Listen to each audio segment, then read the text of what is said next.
Hey, what's up guys? Welcome to the channel. I was scrolling through Hulu the other day and I came across this movie poster, or maybe it's a TV show, I can't remember. I think it's for the TV show Deputy on Fox. I don't watch this show, but I passed by the poster and thought it looked really cool. So today we are actually going to recreate the poster I saw for Deputy on Fox. So let's get to it.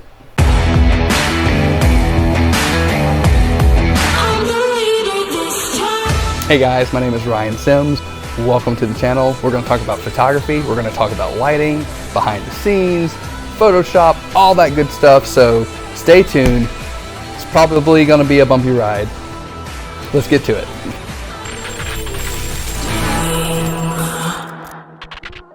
All right, so we are in the studio now. We're about to recreate the some of the poster art that I saw on Hulu for the Fox show Deputy. Knew nothing about this show, but it looked cool, and that's all I care about. So, got my boy Nick here, boom, right y'all. And we've got a nice 3-light setup here, so I'm gonna explain it real quick. So we've got 3 Einstein E640 flash units from Policy Buff. Great lights, awesome lights, affordable, good for studio work, love them. On this one, I've got a teal color gel, you can see, right? Well, yeah, you see it. Teal color gel, teal green. Over here, I've got another flash unit. Woo! Super bright, yeah. With a yellow gel and then one with the orange gel. So we're gonna kind of create this really contrasty, cool, colorful headshot here to kind of mimic what that show looks like. So we're gonna show you how we do that. This is the lighting setup. I think, let me see, I'm about like 1/8 of a power on this one, like 1/32nd, and then this one I think is really low. Oh nope, just kidding, somewhere between like a 1/16 and the 1/8 of the power. But yeah, think we're gonna nail it. Let's do it. Shooting on my Canon 5D Mark III. I've got my nice 70 to 200 millimeter lens on here, and I think I'm at 135. Camera settings are at f11 and 200th of a second shutter speed. So let's do it. Sweet. I'm gonna move this over just a little bit, my camera. All right, hold that. Nice, hold that again. Like, what up, girl? Sorry. And one more time. The last one, do whatever you want. Great. Love it. Check it out, dude. And now we're gonna take it into Photoshop for the next step, so stay tuned for that. So here we are in Adobe Bridge, and I've got my image pulled up of Nick here, and I've already selected my favorite, so I'm gonna take that, I'm gonna drag it into Photoshop, and here we go. All right, I'm gonna go over to sharpness. I'm gonna crank up the sharpening to about 100%. I like that. Hit open image. So what I'm going to do now is a high frequency separation technique for retouching. Basically what that's going to do is separate our skin layer, our textures from our tones and the color layer. And so really we could just kind of divide it from textures into our color. And I'll show you a little bit more about what that means. In the previous video I did for El Camino, I ran an action for that high frequency separation look. Today I'm actually going to show you how to do that. So what I'm going to do is on this background layer right here, I'm just going to hit Control J twice so I can work non-destructively. And what I'm going to do is I'm going to name that top layer texture and this bottom layer color. And you could name it whatever, really. This is just going to help me to figure out what I'm doing. So with the texture, actually, let me go back. With the color layer selected, I'm going to go over to blur, Gaussian blur, and you just want to blur it enough to where the details of the skin are blurred. You can do it right there at 10%. If you need to do it more, you can. I think 10% is fine. I'm going to hit OK. And then I'm going to go back up to my texture layer, and I'm actually going to go to Image, Apply Image. I'm going to set the blending mode to subtract, And then scale is at 2, offset is at 128, and then we're going to hit OK. All right, and then with that texture layer selected, we want to go and change that blending mode to linear light. So now if I hold the Alt key down and press on this eyeball here to see what we're looking at for the texture layer, you're just seeing the details. If I zoom in, you just kind of see some of the skin textures, the eyes here, the glasses, the hair, all that kind of stuff. And then with the color, just select that, you've just got this blurred, these blurred tones. All right, and then of course we've just got our original layer here at the bottom. And what I can do from there is with the color layer selected, I can pull out my lasso tool or whatever tool you want to use to select. I've got my feather pixel radius at 10%. And I can go through some of these transitions and just kind of circle them. And if I want to add a blur to it, like the 10% blur, I can just hold down Alt Control F to apply that.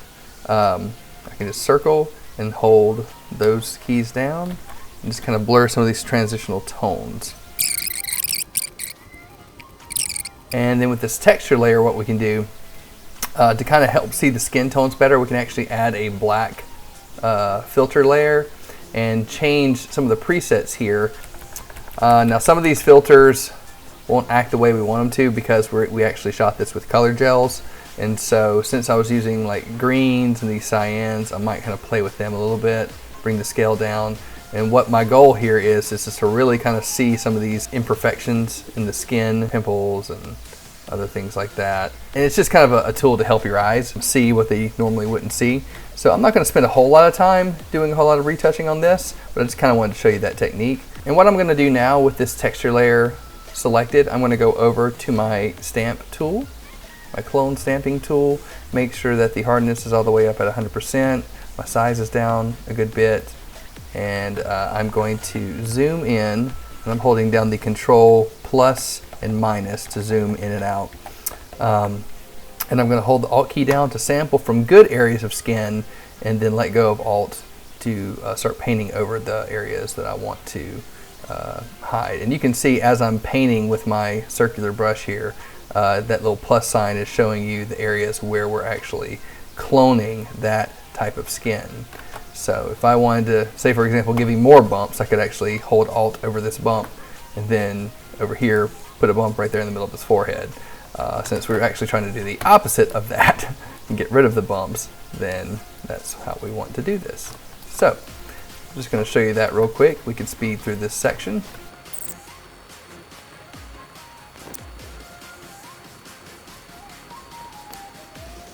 All right, so with that done, I'm going to now do a little bit of dodging and burning. So I'm going to hit Control-Shift-N for a new layer, name it DB, and I'm going to go down to Overlay, and then check this box, Fill with Overlay Neutral Color, 50%, hit OK.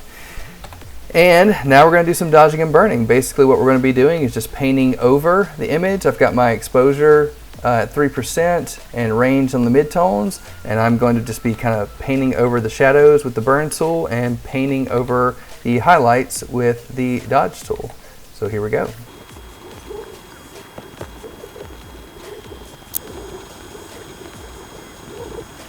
All right, so this is what we've got so far.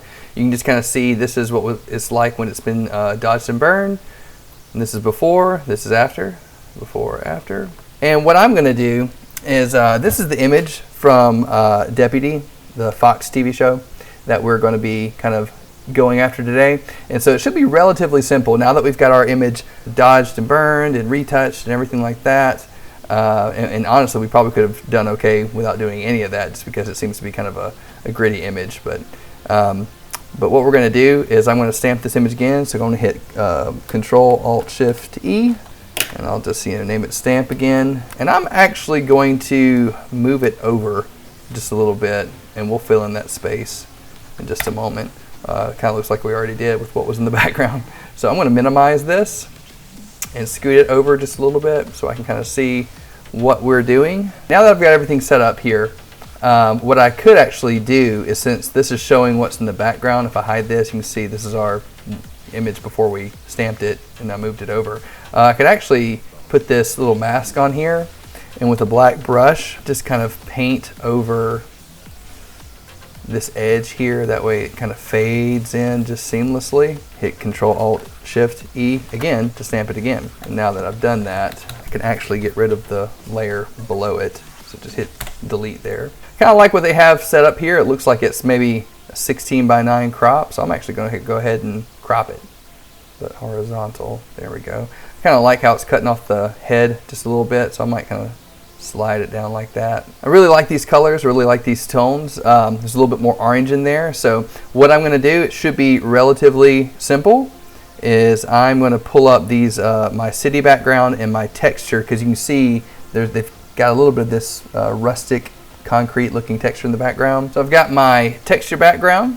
I'm just going to bring it up in a new file just for a second so I can kind of show you what I'm doing here. So this is our little texture background that we've got going on. I'm going to hit Control-A to select everything, Control-C to copy, bring it here, Control-V to paste,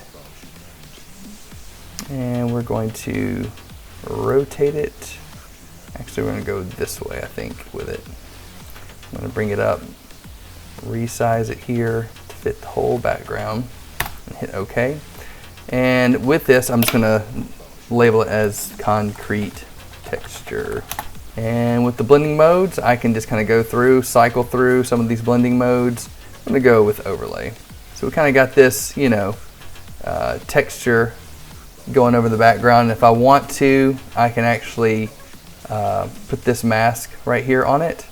And with a black brush selected, I can paint over the face and the body and kind of hide it if I'd like. I actually kind of like it overing a little bit, so I might just keep that.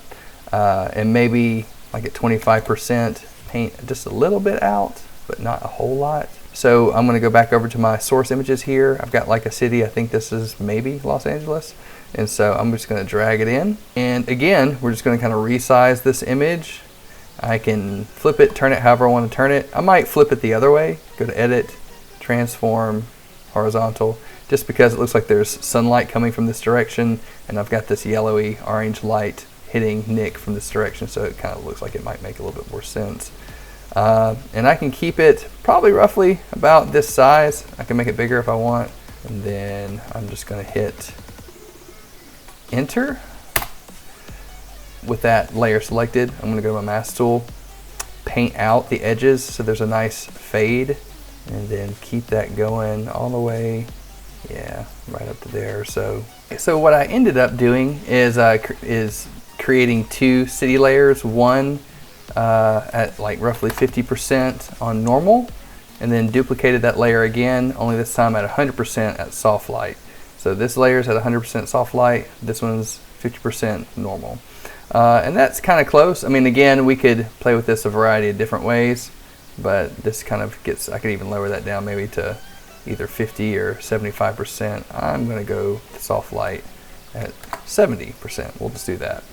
And actually, I'm going to take both of these layers. I'm just going to highlight them both, hit Control-G, and rename it as City.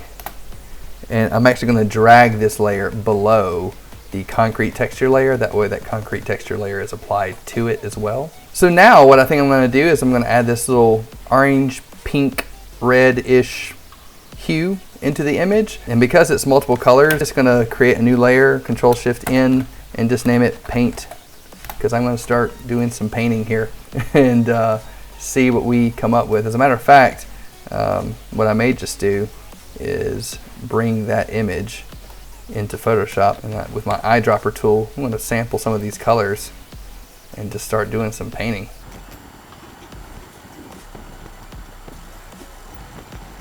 And one thing I might do now, after I've played around with some of this painting, is go back to our stamp layer of Nick.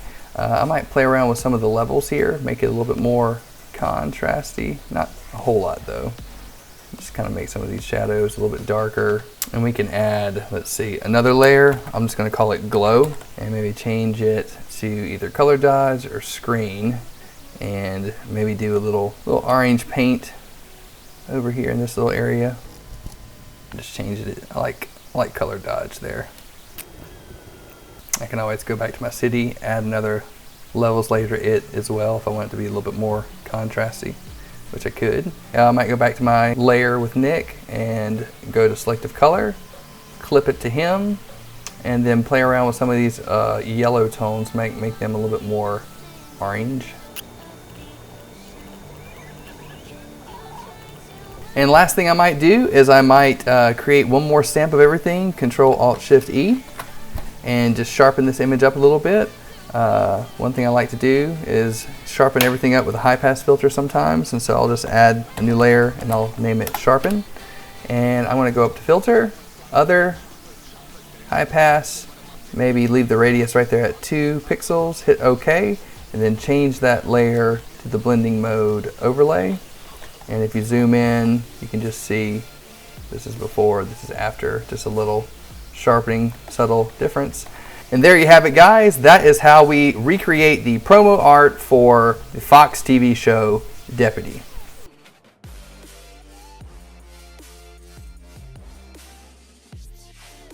Hey everyone, thanks for watching this video. Please make sure that you like, subscribe, and share this video with your friends. Don't forget to hit the notification button so you can stay up to date on all of my latest videos. Be sure to leave a comment on what you'd like to see me work on next. Hope to see you guys next time, and again, thanks for watching. Take 5. Make sure that I am speaking clearly. Why is talking in front of a camera so hard? Please make sure that you like, subscribe, and share this video with your friends, and don't forget to remember what you were going to say. That's what you're going to do.